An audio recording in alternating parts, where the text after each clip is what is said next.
Boa noite a todos. Estamos começando a nossa aula sobre a Medea. Essa aula será dividida em duas partes. Ela faz parte do calendário normal do Analisando os Clássicos, que é o curso de textos, né, originais do Clássicos Online, que é esse curso que nós mantemos na Hotmart e na internet, com aulas ao vivo e aula gravada. E nós temos aqui do, do verso 96 até o verso 110 da Medéia. Eu acredito que é factível que leiamos, com as pretensões que temos, até a página 104. A aula normalmente funciona da seguinte forma: eh, temos uma parte expositiva da aula, que é a que está começando agora. Essa parte expositiva é a parte gravada da aula. Periodicamente eu abro para questões, as questões não são gravadas, mas são respondidas depois na segunda parte, que também é gravada. Qual o nosso interesse nesse texto? Nós estávamos lendo, nas nossas aulas regulares, trechos de várias obras clássicas, especificamente o Eutífron, o Evangelho de João, a Ilíada, e nós fizemos uma pausa nesses textos porque os meus interesses me encaminharam para a leitura de Eurípides nos últimos 2 meses. Então, o texto que vocês têm é o texto do Mastronaro, né? Tem por base a última edição crítica das obras completas do Eurípides, que saiu editada pelo James Deagle, pela Oxford Classical Texts. E é esse texto aqui, da famosa coleção Cambridge Greek and Latin Classics, que é Yellow and Green, ou Green and Yellow, de Cambridge, é só o texto comentado. Então, tem por base essa edição do Deagle, que eu não tenho aqui, então, na estante. Mas eu também é, sugiro a vocês, que é talvez mais acessível do que essa Green and Yellow, e mais empática com quem não tem grego avançado, a edição do Kovacs, que é uma edição também que tem por base a edição do Deagle, mas é bilíngue. E é realmente muito boa, vale bastante a pena. Então, nós faremos duas coisas nessa aula. Leremos o texto até 104, continuaremos até 110 na próxima segunda-feira. Essa aula está substituindo a primeira aula, substituindo não, está no lugar da primeira aula que foi transferida, a primeira aula sobre metrificação que foi transferida para terça-feira por causa de problemas com as inscrições. Mas nós trataremos também de metrificação aqui. Então, a ideia é lermos o texto grego e traduzirmos, comentarmos alguns pontos de gramática e depois entendermos como que isso aqui funciona metricamente. Então, eu vou fazer a leitura e eu vou fazer a leitura tentando, sem me esforçar tanto no primeiro momento, pelo menos até aqui a página, o verso 104. Vou tentar fazer a leitura mais ou menos métrica, né, para que vocês entendam a importância de ler metricamente o poema. Então, eu vou fazer primeiro uma leitura padrão, né, sem atentar para a métrica, e depois vou fazer uma leitura, tanto quanto me for possível, métrica, porque é um pouco difícil em português nós aplicarmos na pronúncia a metrificação grega. Então, vou começar direto, sem a metrificação. Vou ler como se nós estivéssemos numa sala de aula, lidando apenas com grego, sem atentar para ser um texto propriamente poético. Então, a duração das sílabas não vai ser a minha principal preocupação agora. Então, io distanos egomele teponon, io moi, posanoloiman,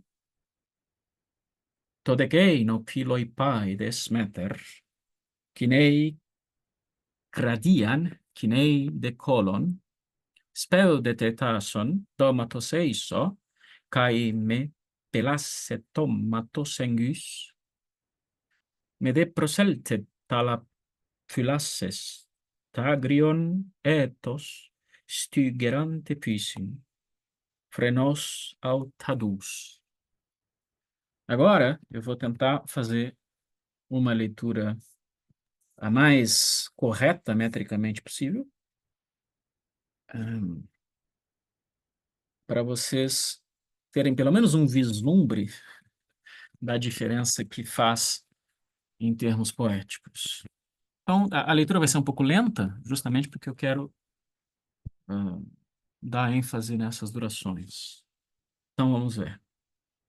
Io dys ta nosego melea teponon, io moi posanoloiman, to decei nopiloi paides meter, cunei cradian, cunei decolon, speudete tason domatoseiso, cae me pelasset tomatosengus, me de proseltet talla pilasses, tagrionetos stygerante pysin, prenos sautadus.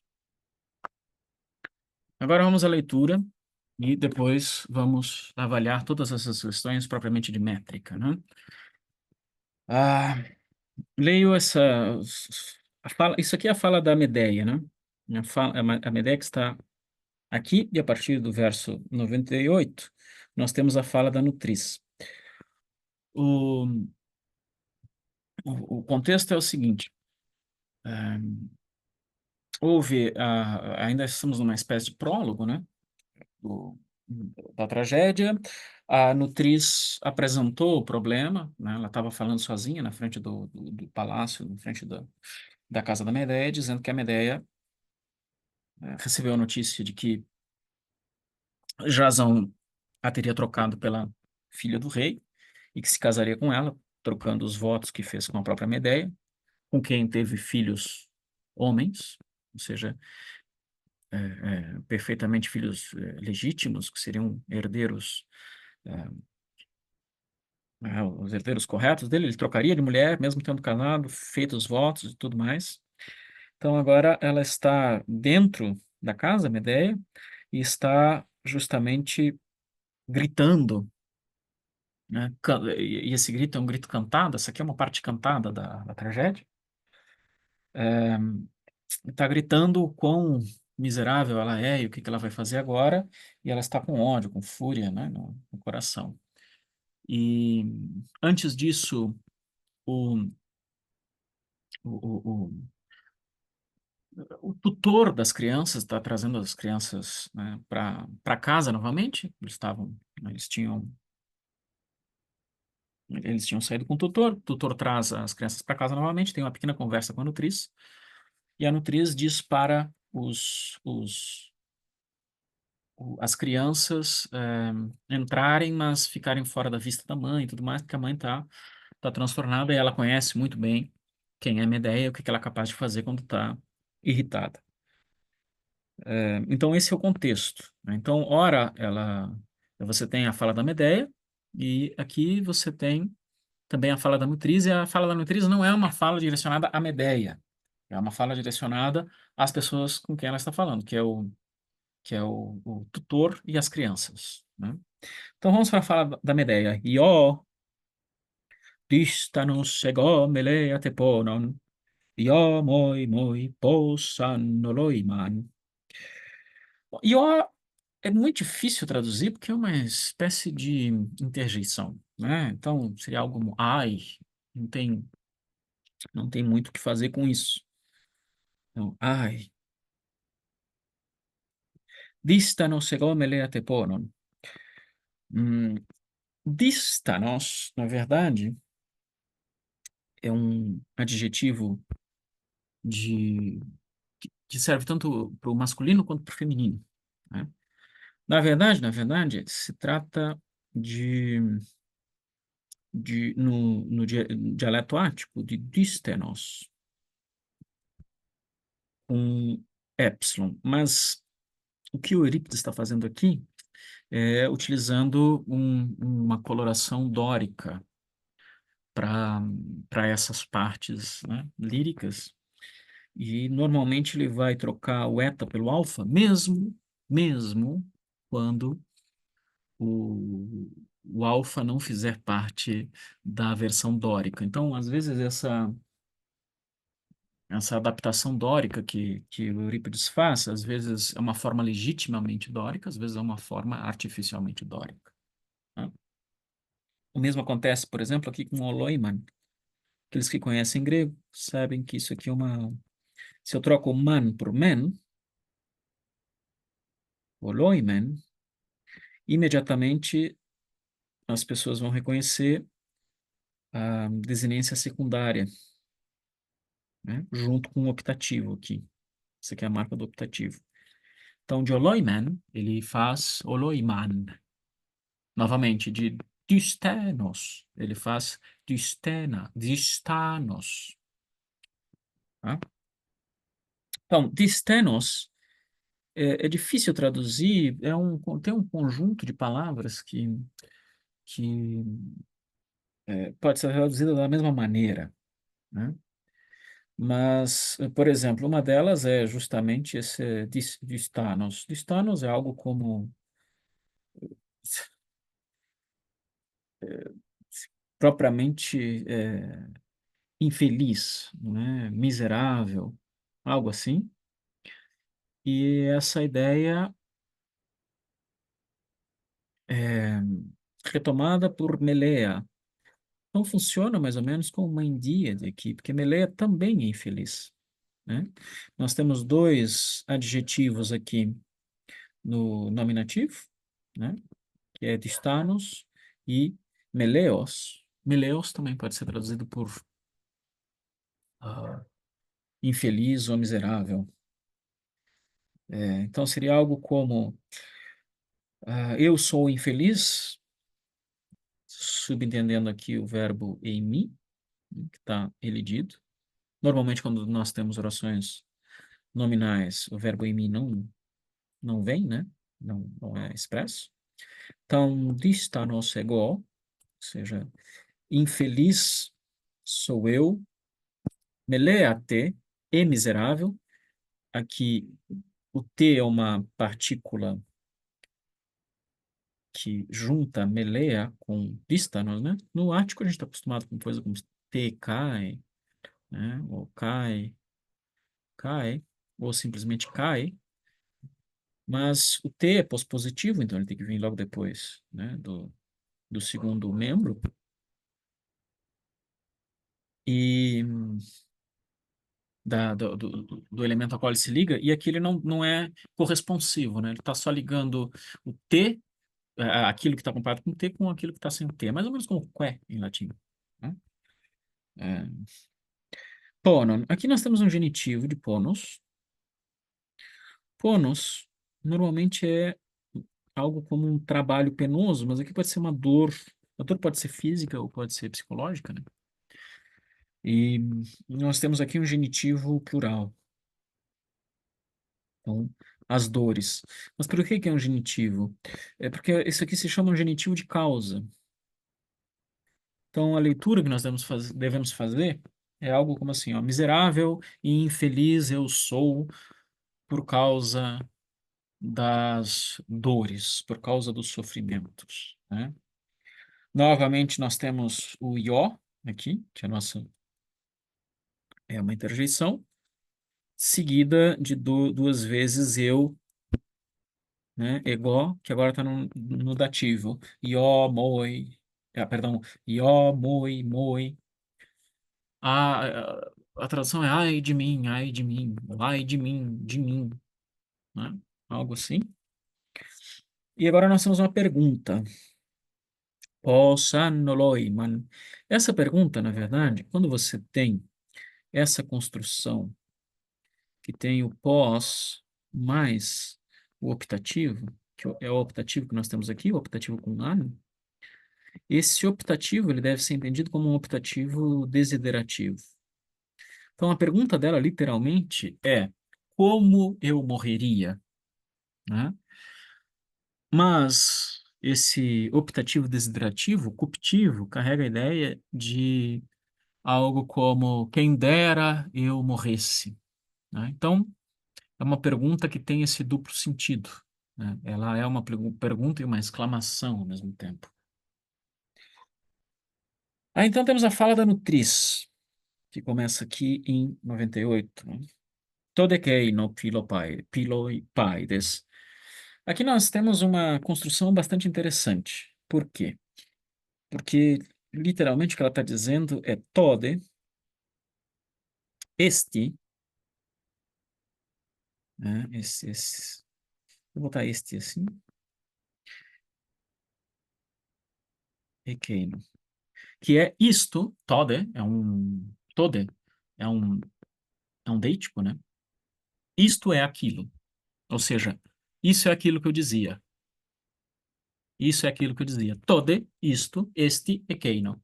Novamente, nós não temos o pronome, perdão, nós não temos o verbo expresso, tal como lá em cima, ego, distanos, meleia, tá. Aqui também não temos tode, este, ekeino. Então, isto é aquilo, ou seja, que eu estava dizendo. Filoi paides. Queridos, queridas crianças. Paides aqui é o plural da terceira declinação, de pais, né?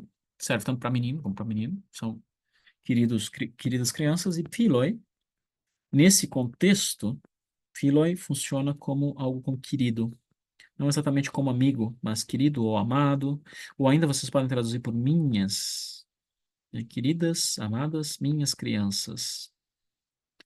É um vocativo, né? A forma é igual ao nominativo, no plural. Filoi paides, queridas crianças. Mater, e aqui tem uma figura interessante, né? Mater é, é um nominativo de mãe, né? Então é o sujeito da oração que começa aqui, mas que tem sequência aqui. Então aqui nós temos uma repetição do verbo, né? Kinei, e que são kinei duas coisas, kinei kradian e kinei kolon. E o sujeito está aqui, matter. Matter kinei kradian, kinei de, o de aqui está ligando esse verbo a esse aqui, e, né? Move e move, tal como o T aqui está ligando dois adjetivos dentro de uma mesma oração, aqui ele está ligando duas orações. Normalmente o grego faz isso. T liga elementos dentro de uma oração, D liga elementos de orações, né? Orações propriamente ditas diferentes. Não é uma regra, mas é algo bastante comum. Aqui nós vemos é, isso acontecendo de maneira bem clara. Essa repetição de kinei, a gente poderia dizer simplesmente kinei kradian, ou kinei kradian te kai colon. Mas isso é uma figura, é anáfora, não? O kinei aqui está repetido, questão de anáfora, que é a repetição na construção da palavra inicial, para para questões estéticas, né? Então, nós temos a mãe, ou seja, a mãe, se vocês quiserem, vossa mãe, lembrando sempre que na poesia o artigo é totalmente dispensável. Normalmente na prosa, quando nós falamos de sujeito, predicativo de sujeito, nós buscamos o artigo no sujeito para dirimir certas questões. A poesia é um pouco mais complicada porque é muito comum que o artigo não esteja presente. Até agora não vimos nenhum artigo, né? Então, vossa mãe, kinei kradian, kinei de colon. Kradian, essa palavra, kinei é mover, né? Mas vocês podem traduzir também por revolver, né? Ou seja, ficar mexendo em algo, ficar revolvendo algo. Kradian é uma variante poética de cardia, que é coração, né? De onde vem cardio, essas coisas. Então, coração. E colon é um termo que a gente pode chamar de termo médico que tem a ver com fel, ou billing, né? Mas, tal como em português, ela significa também algo como fúria ou raiva. Então, a tradução seria assim: Mater kinei cradian kinei de colon, a mãe, a vossa mãe, revolve o coração e revolve o ódio, revolve a ira, revolve a fel, né? O fel. Perdão. Aí ela segue falando. Speu de tetrason domatos eiso, kai me pelasse domatos engus me de proseltete, aqui tem uma coisinha a mais, né? Alla filasse stagrios. Vamos pouco a pouco. Aqui você tem um imperativo, speldete. Na verdade, essa terminação ET, que é vogal temática mais desinência primária, no indicativo, ela é idêntica ao imperativo presente, né? Então, speldete do verbo speldo é apressar-se.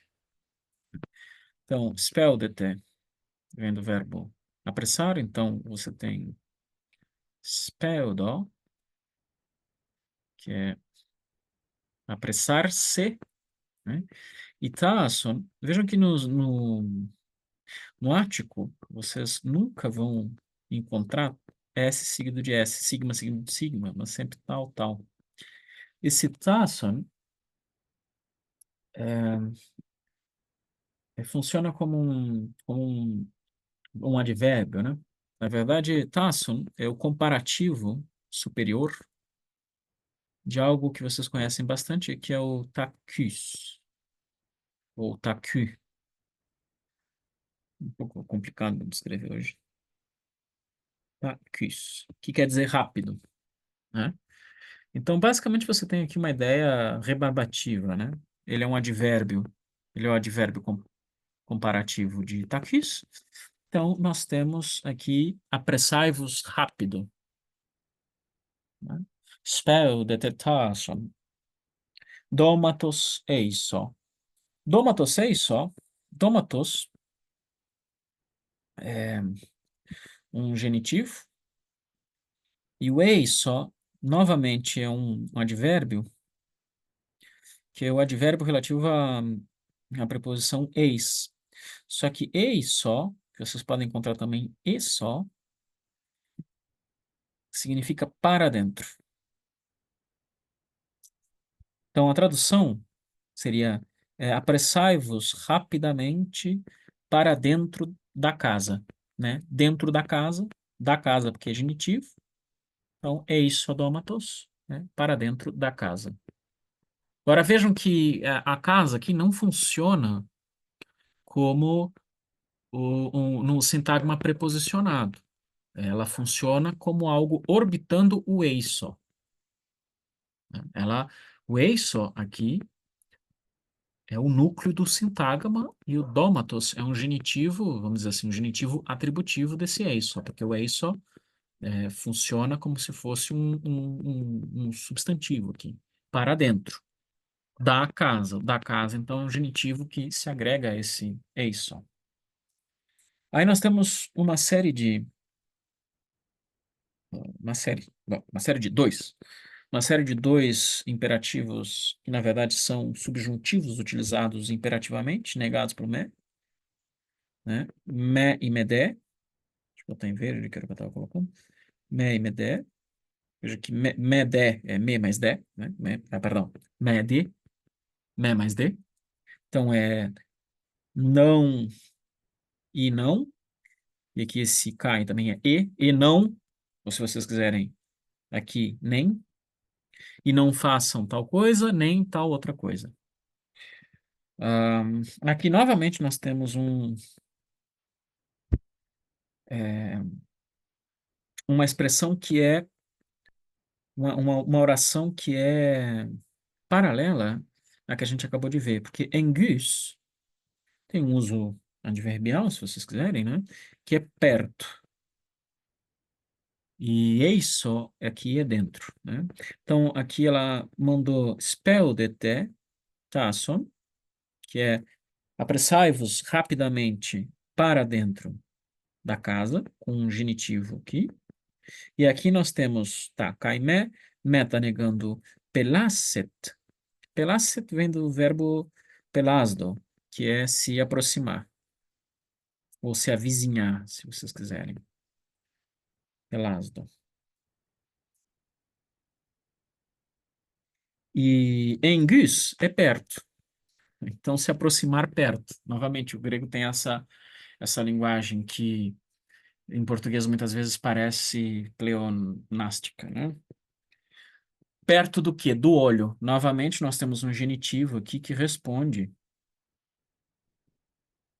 ao enguis. Ómatos, que é o genitivo singular de oma, que é um neutro. Oma é olho, mas pode ser olhar também. Pode ser também campo de visão.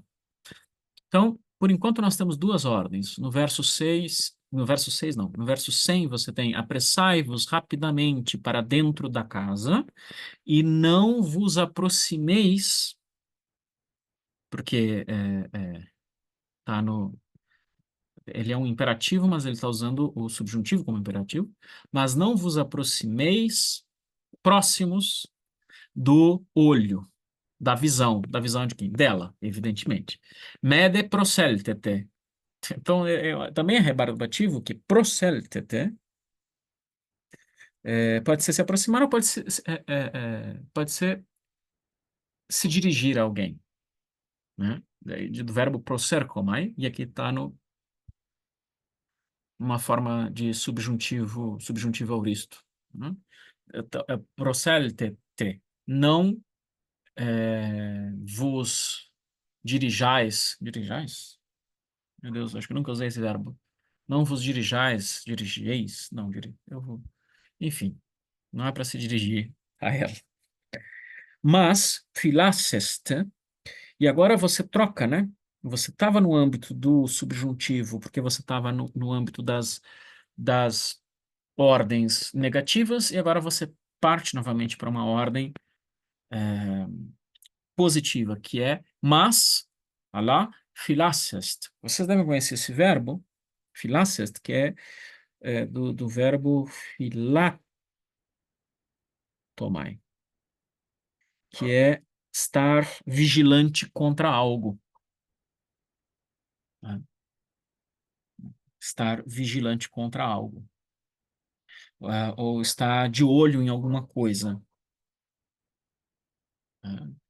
Daqui vem a palavra profilaxia, né? Então, filato é estar de guarda. Normalmente, quando você tem a voz média, que aqui é filatomai, estar vigilante contra algo, né? Estar vigilante em relação a alguma coisa. Vejam que, na verdade, você tem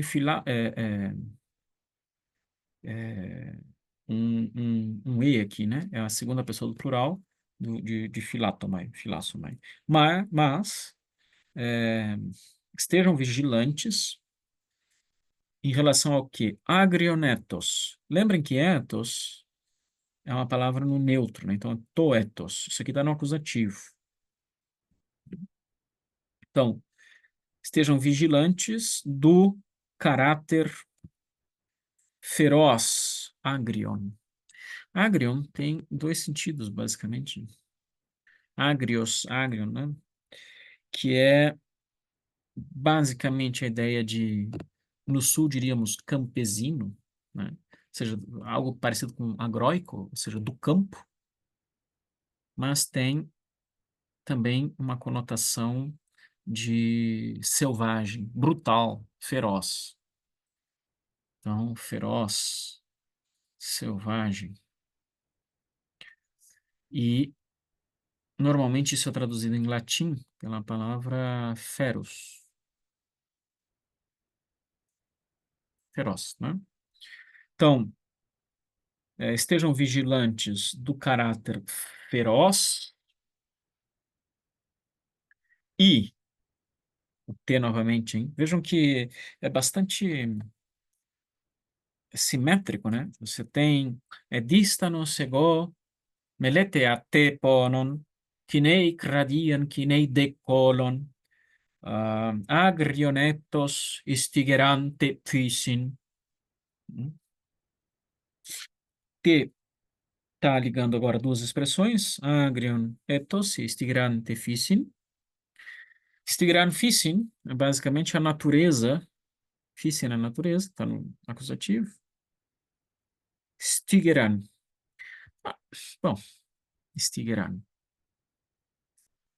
Stigeran é algo como maliciosa, ou algo que é portador de ódio, né? Stigeros, Stigeran, perdão, Stigeros, Stigerá, Stigeron. Então, a natureza portadora de ódio. E aqui temos um genitivo, né? Frenos é muito difícil traduzir, mas em geral ele é a sede do pensamento, mas que normalmente eles colocam no coração. Mas a gente pode traduzir por peito também. Ou a gente também pode traduzir, pelo menos posteriormente, como pensamento. Eu vou traduzir por peito, apenas para manter distância do Gradian aqui. Mas eu não estou advogando essa tradução, apenas para marcar a diferença. Então, estejam vigilantes do caráter feroz e da natureza, como é que eu traduzi? Portadora de maliciosa, do peito. E aí nós temos altados, que é também a gente pode traduzir por feroz aqui. Aqui é difícil, né? Seria algo como sem remorso. Talvez não, insensível também. São essas possibilidades. Insensível não do ponto de vista físico, né? Mas do ponto de vista de não se deixar é, é, não empático, algo mais ou menos assim. Esse altados. Que é até aqui onde nós pretendíamos chegar, né? Então, fazendo a tradução inteira agora, eu vou fazer a. Eu vou apagar todas as minhas anotações e vou fazendo a anotação conforme eu for fazendo a tradução de novo. Depois nós vamos revisar as questões de métrica.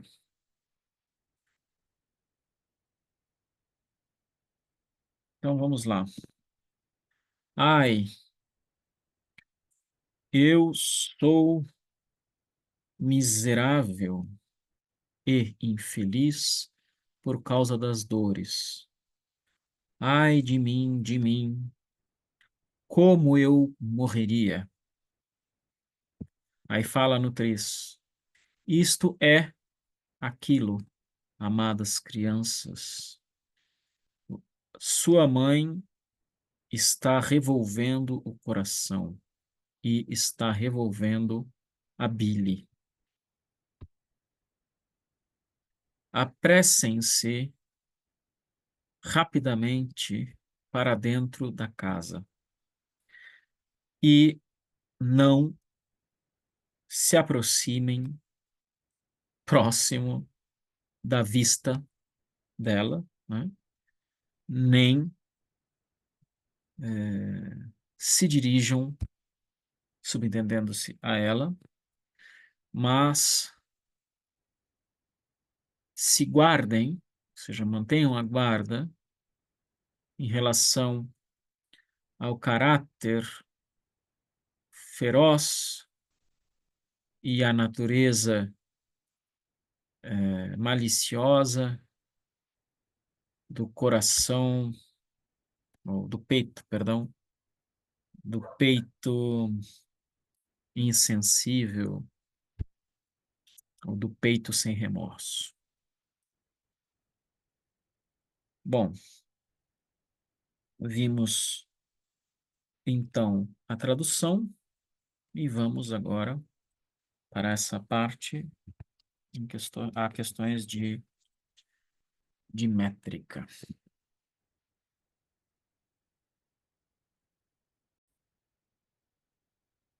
Bom, vamos agora para a nossa segunda parte do texto.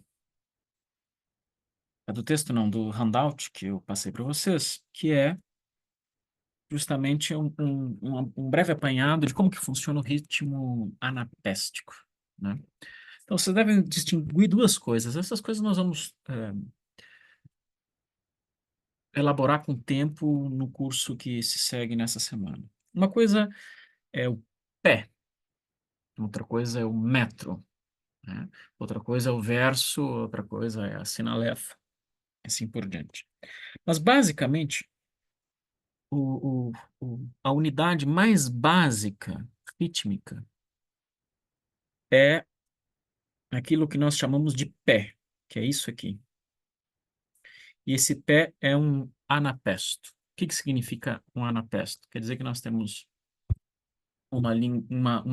duas sílabas breves, que nós chamamos de bíceps, tá, tá, e uma sílaba longa, ou uma sílaba pesada, se vocês quiserem, que nós chamamos de prínceps. Tá? Então é tá, tá, tá, tá, tá, tá, tá, tá, tá. Isso é um ritmo anapéstico. Ok? Se vocês um recurso mnemônico interessante é pensar em anapesto, pá, pá, pá, anapesto, que é o contrário do dátilo, né? O dátilo é a unidade do hexâmetro dactílico. Você tem pá, pá, pá, que é aquilo que foi escrito em Ilíada, Odisseia, essas coisas. A épica, em geral, foi escrita em dátilos, né? Essa passagem aqui da tragédia, a tragédia usa outros, né, outros elementos, outros ritmos, mas aqui nessa passagem ela é toda em anapestos, tá? Agora, o metro anapesto é a junção de dois pés anapestos. Então, para você formar um metro, você vai ter pá, pá, pá, pá, mais uma vez, pá, pá, pá, né? Isso aqui é o metro. Então, quando a gente pensa em anapesto, a gente pensa sobretudo no metro e não propriamente no pé. O metro é formado por dois anapestos, pés, né? Agora, um ponto importante do anapesto é que você pode reduzir, né? Ou, se vocês quiserem usar uma palavra mais técnica, você pode contrair o, o bíceps, que é essa parte aqui, em um só longo, tal como a gente viu em Homero, né? Você tem longa, breve, breve, e a segunda pode ser, né? Esse breve, breve pode ser substituído por uma longa, e aqui também nós podemos substituir a longa por duas breves, né? A sílaba longa por duas breves. Então, você tem essas combinações possíveis aqui, né? Tudo isso funciona como um pé anapesto. Então, você pode ter tá, tá, tá, ou tá, tá, ou tá, tá, tá, ou tá, tá, tá, tá, que você não vai encontrar isso na Medeia. Tá, tá, tá, tá. Então, dois exemplos do que pode acontecer tá aqui embaixo, né? Ó, dois anapestos. Você tem aqui propriamente dois anapestos, né? Tá, tá, tá, tá, tá, tá. E aqui você tem um anapesto cujo o segundo pé tem o primeiro prínceps trocado por uma longa, tá? Tá, tá, tá, tá, tá. Então há várias possibilidades de fazer é, combinações, tá? Mas você sempre vai ter esse andamento, né, que pode ser substituído. Tá, tá, tá, tá, tá, tá. Chegou na metade do verso e você tem de novo. Tá, tá, tá, tá, tá, tá. Ok? Com as possíveis modificações. Então, o verso usado por Eurípides, ou melhor, aquilo que aparece para nós como verso nas, nas edições, ou seja, você tem dois anapestos, uma pausa, mais dois anapestos. Dois anapestos, uma pausa, mais dois anapestos. essa pausa a gente chama de cesura. Então, basicamente, cada um dos versos que vocês, ou cada uma das linhas que vocês vão ver lá em cima, é formada por dois anapestos, ou seja, vamos ter um anapesto, dois anapestos, uma pausa, um anapesto, dois anapestos. Lembrando que cada duas longas, né, cada bíceps, cada duas breves, perdão, pode ser substituída por uma longa e cada longa pode ser substituída por duas breves. Então, você tem uma riqueza bastante grande aqui de combinações. Então, vamos fazer a escansão dos versos aqui. Eu não vou discutir muito delongadamente como que a gente faz a escansão. Eu apenas vou mostrar para vocês, vou escandir na frente de vocês e a gente vai discutir com calma como que as escansões são feitas, né? Ah, então, vamos lá. Nós temos esse primeiro, esse primeiro ió que vocês estão vendo aí, ele não entra, ele é um elemento a mais na escansão. Até isso em português também, eu esqueci como é que é o nome disso, mas é um elemento plus. E esse elemento é formado por duas longas, né? Você vai ter, eu vou ter que aproximar um pouco mais aqui para a gente conseguir. Vamos ver se eu consigo pegar até o 104. Não vai dar. Vai ter que ser de longe. Isso. Acho que o mais próximo que eu consigo chegar é isso aqui. É. Então, para fazer, né, os anapestos, eles começam aqui, né? Então, eu vou colocar em cima da sílaba a, se é longa ou se é breve. Então, eu tenho I, O, duas longas. Vocês conseguem ver, né? Distanos. Dis e tan são duas longas. Então, eu tenho dis, tan. Agora, eu tenho nos e e são duas breves. O é longo, que eu tenho breve, breve, longo, breve, breve, longo. Ió, moi, moi. Ió, moi, moi. Tenho longo, longo, longo, longo, né? Longo, breve, breve, longo, longo. Todequeino. Então, eu tenho breve, breve, longo, breve, breve, longo, longo, breve, perdão, longo, longo, longo, longo. Kinei cradian. Longo, longo, breve, breve, longo. Longo, longo, breve, breve, longo.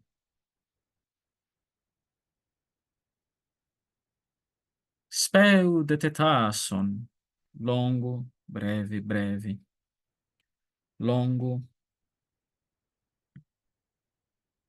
longo, breve. Breve não. Longo, longo, longo, breve, breve, longo, longo. Sempre que nós temos uma vogal longa, nós temos uma longa, uma sílaba pesada. Quando nós temos uma vogal breve, a sílaba é breve, a não ser que a vogal seja seguida por duas consoantes, né? Esse é o caso aqui. Por exemplo, o ômicron é breve, mas a sílaba que ele está é longa porque ele é seguido por duas longas. Ele é seguido por duas consoantes, perdão, duas consoantes, desculpa. Então eu tenho o ni e o delta. Então o ni se liga ao ômicron e o alonga, né? Alonga a sílaba que o ômicron tá. Continuando então. Cai, mé, pelacet, ó, duas consoantes aqui, né? Omatos, engus. O Y também é sempre breve, mas tem duas consoantes.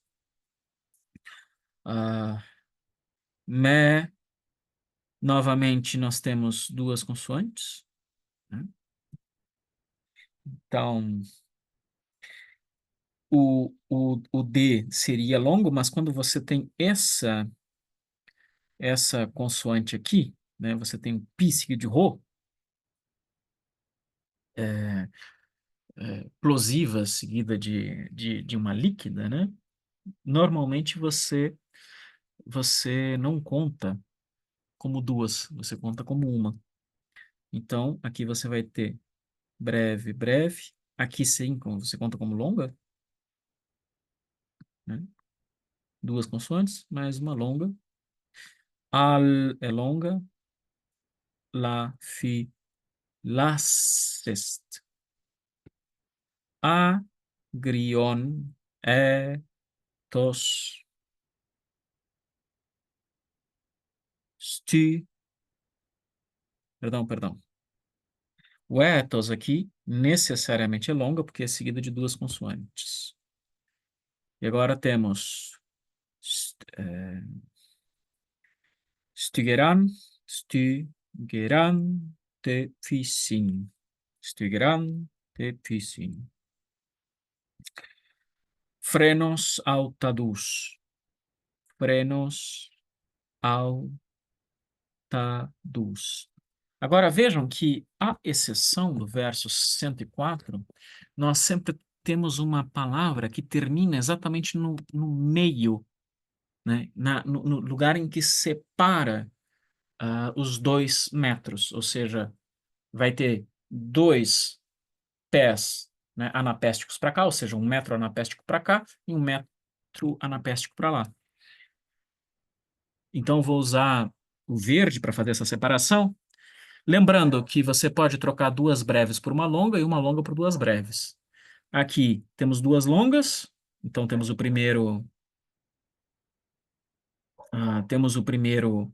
anapéstico aqui. Aí temos duas breves, que servem por duas longas, e mais uma longa, fechando dois pés anapésticos e fecha exatamente aonde está a pausa que tem que ser feita. Aqui também há uma pausa. Ó. Você tem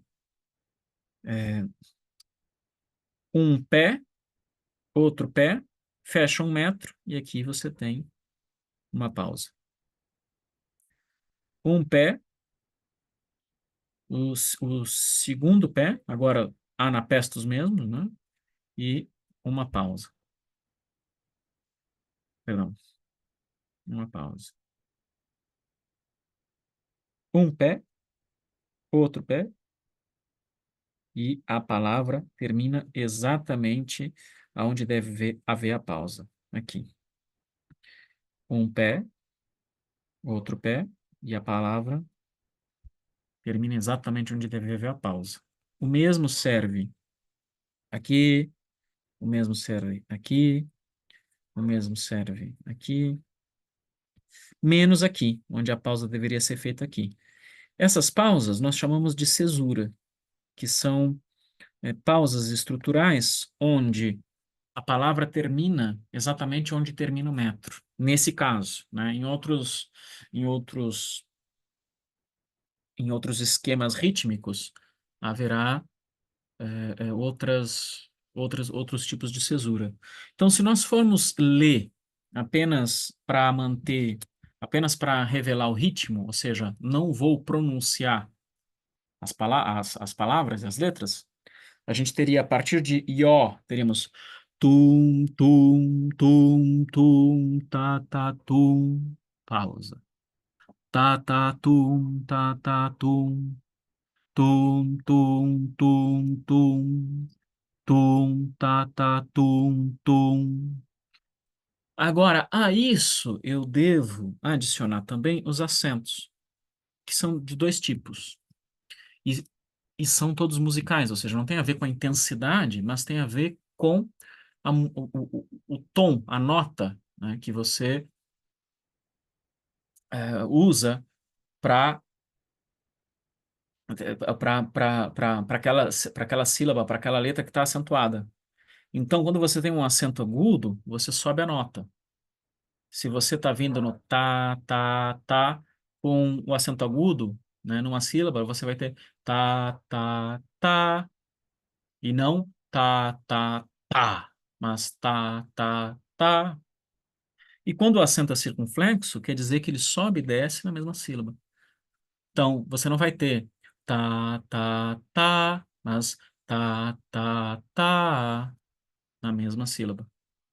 Então, para a pronúncia correta, eu devo contar os agudos e os circunflexos. E eu vou colocar isso em preto aqui. Ó, nessa primeira sílaba tem, aí depois aqui, aí depois aqui. Então vejam que os agudos e os circunflexos, etc., os acentos, não vão cair. O circunflexo sim, mas o agudo não vai ser longa só porque é agudo. Então eu não posso pronunciar, por exemplo, esse ponon que está aqui, eu não posso pronunciar como ponon, mas eu tenho que pronunciar como ponon. A longa não é a acentuada. E isso é muito difícil para nós, de língua portuguesa. Então vejam, aqui eu tenho um acento aqui, um acento aqui. Eu vou ter um acento circunflexo aqui, um acento agudo aqui. E assim segue. Aqui, aqui, aqui, aqui e aqui. Aqui, circunflexo, agudo, circunflexo, agudo, agudo, circunflexo, agudo, agudo. Aqui o agudo só entra aqui, outro agudo aqui e já era. Agudo aqui e agudo aqui. Agudo aqui, circunflexo aqui, agudo e agudo. Só tem um acento aqui. Então, eu vou ler musicalmente sem, primeiro, sem os acentos, depois com os acentos, mas sem as palavras, tá? Eu vou ler só tum, tum, para quando for longa e tá, tá, quando for breve, mas subindo a nota apenas quando tiver o acento. Então, começando no 96 lá do I-O, tá? Tum, tum, tum, tum, tá, tum, tum,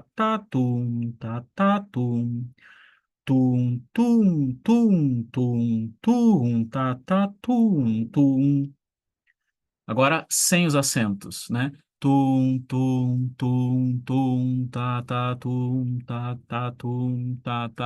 Muda tudo. E se eu pronunciar com as palavras? Também. Sem os acentos. No se go mele ate ponon perdão, moi possa no loiman, com os acentos. Io, né? Mas agora uma pronúncia um pouco mais corrida, né? Io no se, perdão. Vou ter que olhar para baixo para ler. Dista no sego melea te ponon io moi possa noloi man tode que no piloi pai des meter cunei gradian cunei de colon Speu de tetason do matoseiso, kai me pelasse, perdão, kai me pelasse to matosengus, me de proselte ta lapilasses ta grionetos, stugerante piscin, frenossaltados. Algo mais ou menos assim. É muito difícil fazer isso. Agora, respeitando também, tentando respeitar as cesuras, né? Io dista no sego melea, perdão. Dista no sego melea, melea te ponon. Io moi possano loiman, todekei no piloi paides meter, cunei cradian, cunei de colon, speu de tetason, domatoseiso, cae me pelasse tomatosengus, me de proselte alla pilasses, ta grionetos, stugerante pisin, prenosautadus. Mesmo na minha pronúncia muito canhestra, eu acho a construção bastante expressiva, não?